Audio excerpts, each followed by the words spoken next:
Lock onto him, R2. Master, General Grievous's ship is directly ahead. The one crawling with vulture droids.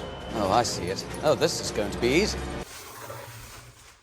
Hello, welcome back to another LEGO review video. Today we're going to be looking at the Invisible Hand from the new Starship Collection.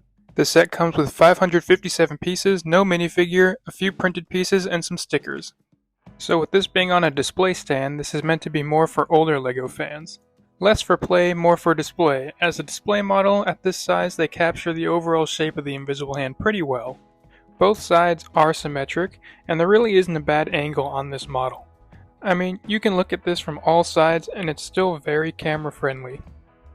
The blue and dark gray colors really add a lot of nice detailing. I also particularly like and appreciate how they incorporated a lot of 1x2 and 1x1 trans green plates and round tiles throughout the mid and upper sections of the ship. They also added trans orange pieces to the 3 engines for thrust detailing. Taking a closer look, we can see more small details like this trans green piece that represents the bridge of the ship. I like these tannish yellow pieces that add a nice color contrast to the rest of the ship. There are also a few stickers here that are mirrored on both sides.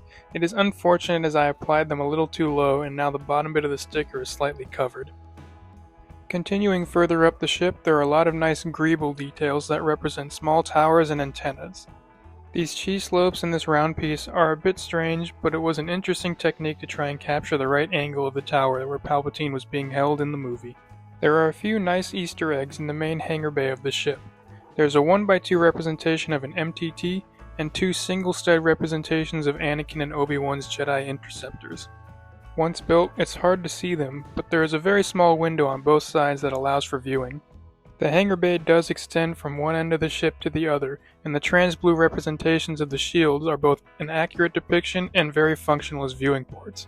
Now, we all remember in the movie how the Invisible Hand takes severe damage and eventually splits in two after General Grievous abandons ship. The model being able to split in two has been talked about by fans since the set was leaked, and a lot of fans would be disappointed if it didn't. Of course, the designers pulled through and this model does have the ability to split into 2 separate pieces. The front half is nicely tiled off at the bottom and the back half is still able to stand on the display. Both halves are very sturdy on their own, and they're held together by 4 clips. It's really nice that the set is able to do this, and it's even better that when the pieces are separated there aren't any mixed colors that get exposed, which allows the model to stay displayable in this configuration. I'm sure there will be a lot of fans that modify this with flame pieces for a diorama or for their personal display. The pieces clip back together very easily, and the tile part above the clips allows for the connection to be very solid and not sag over time. The stand has the printed nameplate and the 25th anniversary for LEGO Star Wars brick, which I'm always a sucker for. I'm really glad they printed these pieces, but it does make it a little frustrating that the model itself had stickers over printed parts. There is also another grill piece on this side which could have had a minifigure, but there isn't one. Overall, I'm pretty impressed with this model. It's not a big UCS model of the Invisible Hand, but it is a nicely sized model and definitely much more affordable for the average fan. On the other hand, it's not a tiny model either. It's definitely bigger than I expected and more detailed than I originally thought it would be.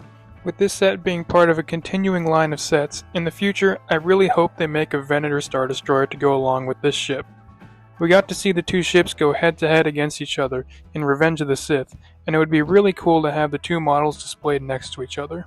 But I doubt they'll release a Venator anytime soon because they just released the UCS Venator, so it's unlikely they'd release another model so soon after. Now, I know there are a lot of fans that are probably upset that this doesn't come with a minifigure, and with the way the display stand is built, it looks like a missed opportunity. I, for one, am fine with there being no minifigure, because it is a smaller and cheaper model, and personally, I'm buying it for the ship and not for an exclusive minifigure, but I do see where people are coming from. Personally, I'm really happy with this set, and I'm now excited to go get the Tantive 4 and Millennium Falcon sets at the next opportunity. Let me know what you think in the comments, and if you've enjoyed this video, please hit the like button, subscribe if you have not already, and I'll see you in the next video.